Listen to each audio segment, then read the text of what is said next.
Let's go for a walk. Welcome to The Big Puzzle. In this podcast, we explore the subtle connections between science, religion, politics, economics, and history. One piece at a time, we unveil the big picture of this shared experience that we call life.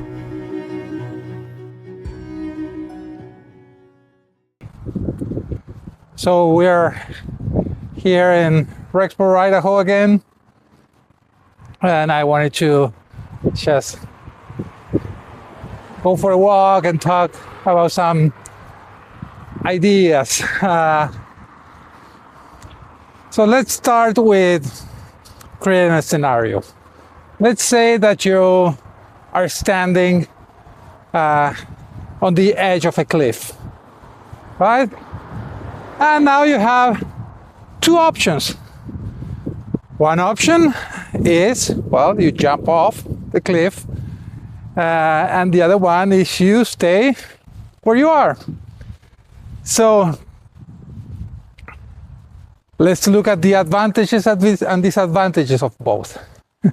If you decide to jump off the cliff, you will have an experience that almost anybody or almost nobody had, and you'll be in a very selected group of people who jumped off a cliff without a parachute, without anything, right?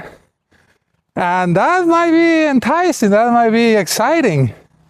Or you could take the boring approach and just stay there, looking at the side, at the landscape. It's your choice. But what happens after you make the choice? So if you decide to jump off the cliff, well, your choices are suddenly very limited. You can probably only decide if you want to die head first or feet first. But if you stay up, the boring option, well, you have plenty of options in front of you.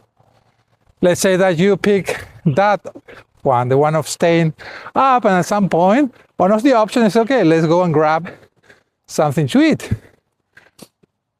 So now you have another set of options. One of the options could be, okay, there's a McDonald's there, I will go and grab a hamburger and just kill the hunger with junk food. Or you could go home and cook a good meal with good food, put some effort in it, a healthy option. And now the consequences are not as immediate, right? If you go one day to eat in McDonald's, you're not going to die, most likely. But it creates a pattern, right? A pattern of not healthy eating. And I'm not arguing against McDonald's, I just came from one.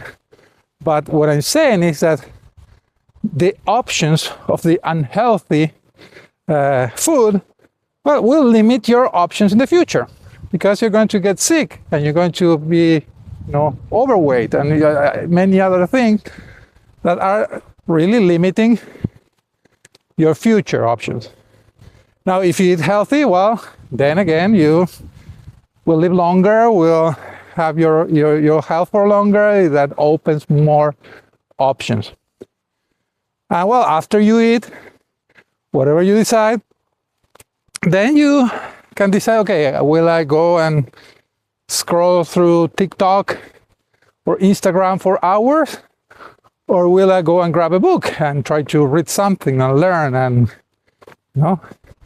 And again, each of those decisions will have some consequences downstream, right? That would give you more or less options in the future. Let's go back to the initial one, the one about jumping off a cliff. If somebody decides that they want to jump off a cliff just because they want to be in that exclusive group of people that, basically committed suicide, then you would say, well, that's not an intelligent option. That's a very stupid thing to do. Right? You don't think about the consequences of what you're doing. You just think of probably the immediate consequence, the excitement that gives you. And that's what I'm trying to get to. Basically, intelligence, it's about how you use your options. And intelligence is if a decision is intelligent, it will give you more and better options for the future.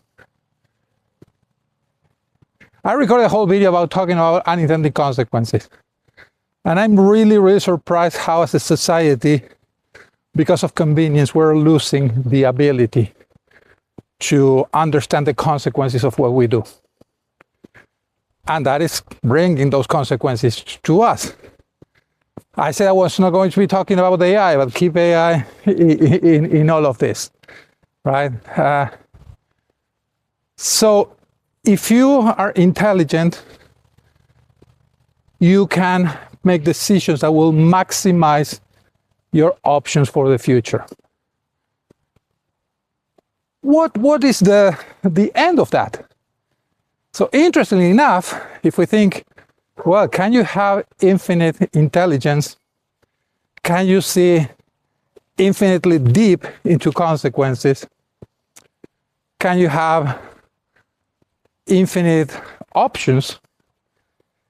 How do you call somebody like that? Well, that's God. So when God says that His glory is intelligence, light, and truth, He's talking about that.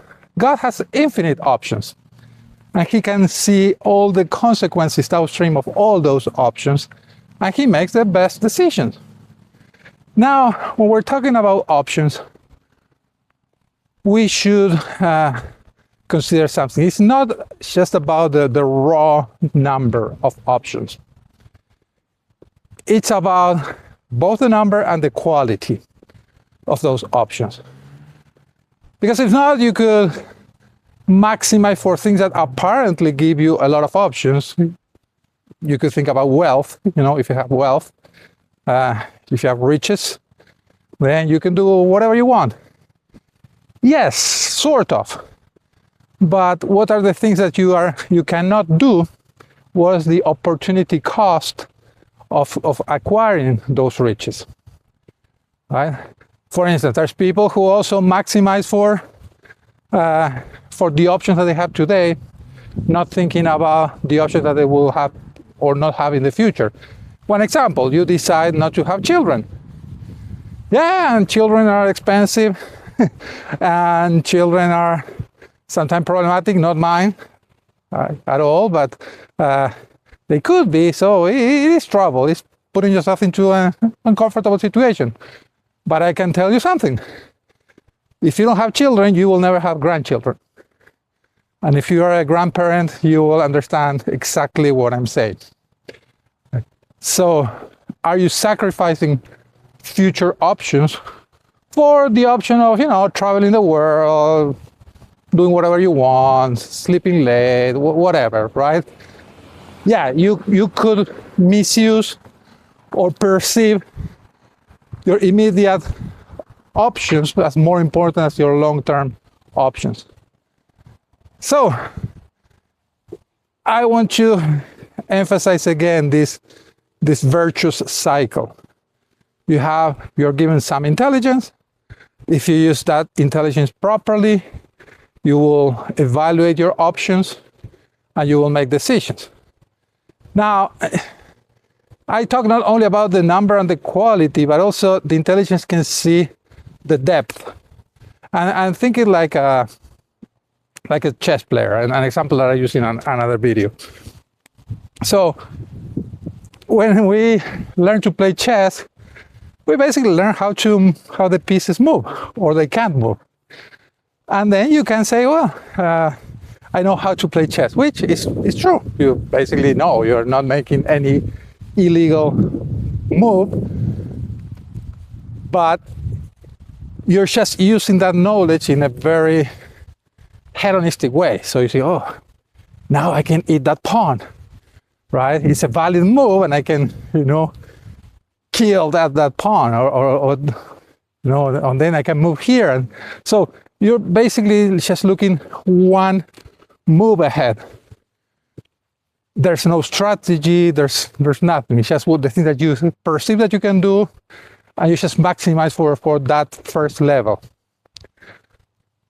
Now, as you get better at chess, you start thinking in 2 moves, 3 moves, probably 4 moves. I don't know if you can get to 5 moves because the probability, the possibilities are so big. But then you have to develop a strategy and also develop some limitations. Because based on your experience, on what you study, you say, yeah, if I go in this direction, I would probably be painting myself into a corner. And, it's better to try to be in the center of the board, and which pieces are,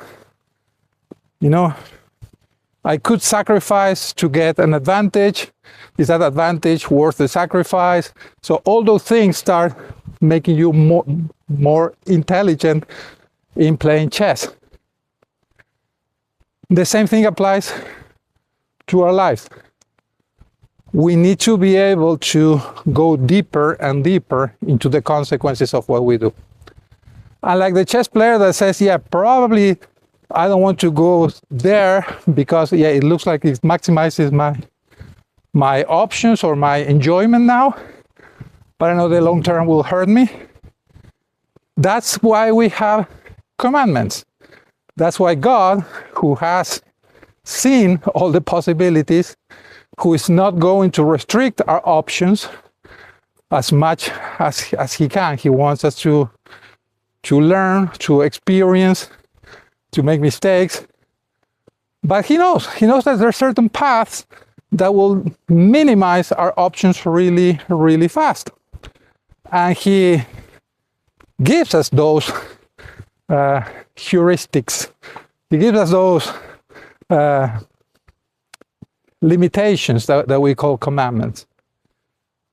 I don't know. One commandment is obviously, or should be, don't kill yourself. Well, that's kind of an obvious one, but there are other ones, let's say, about adultery, right? If you commit adultery for whatever reason, whatever justification you try to put, you will make your life a mess. And you will need to start lying or ruining your family, or a lot of other things that really, really decreases your potential for future options. So for some short-term perceived benefit, you're limiting your options. So it's not an intelligent move, right? It's not something that will give you more options or better options in the future. And if you go to any commandment, basically they all follow the same thing, right? The same trait. So don't fall for the trap. This will limit your ability to grow. So as we make right decisions, as we learn more and more, that produces a virtuous circle that will make us more and more intelligent, and we can become more and more like God, like He wants us to be. So now think about the world we live in now, and watch some of my previous videos. Everything is about not thinking. Everything is about not being intelligent. Everything is about reducing your options for the future in the name of convenience. But not only that, but the whole idea that something can replace our intelligence and is better than our intelligence is evil. It's really evil. And we've seen signs of people behind this start saying or bringing the idea that these things that we call artificial intelligence that the only thing is artificial, right? That they could be conscious. And again, that's a mockery, because consciousness is what allows us to take options, to make decisions, right? So I mentioned in a previous video, I think, or at least I know that I wrote it, that there's two ways in which we can lose our intelligence. One is by giving it away, right? Not using it, deciding actively, I'm not going to use my intelligence, which is basically the idea behind think as a service. Thinking is hard, don't bother, we will think for you. You just give us money. But the other one is having no options. If you don't have any options, you cannot exercise your intelligence. It doesn't matter if you're conscious or not, if you don't have options, because you can't use it. And that defeats the whole purpose of what we're doing here in this life. Interesting to think about, again, the abuse in the field of some words. They call it agents. And agents, agency, has the same root in Latin than act.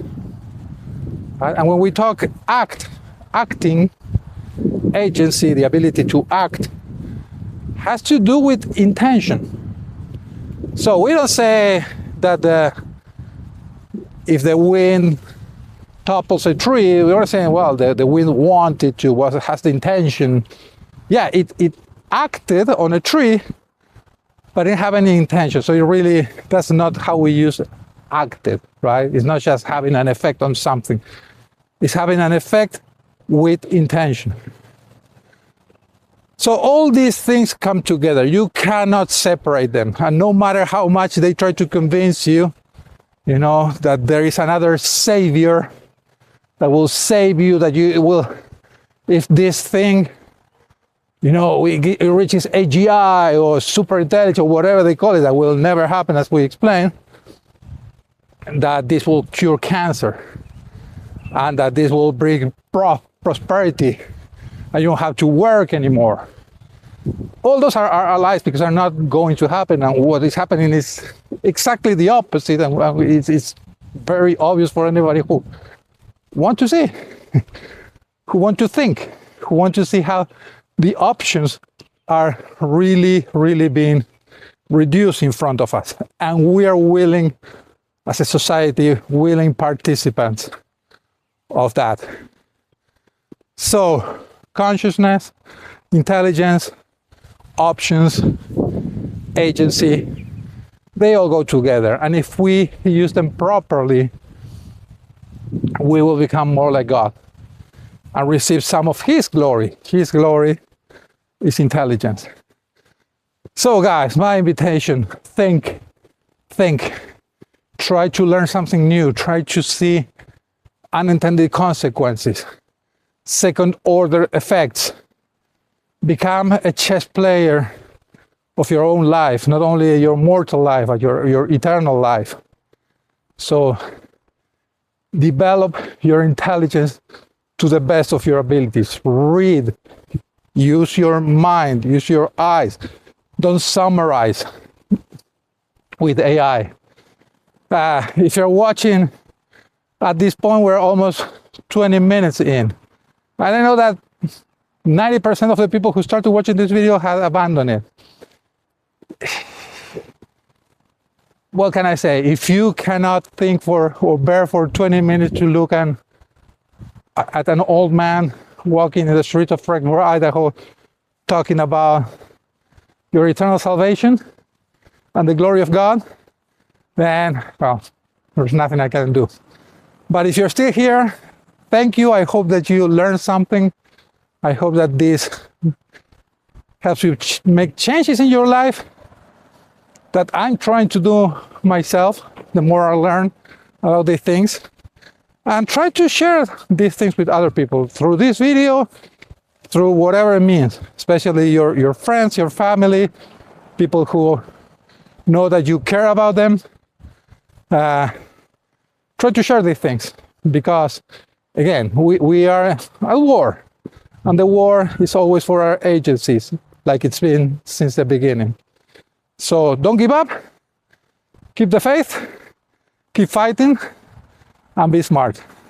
That will be it for this one, and see you in the next one. Bye.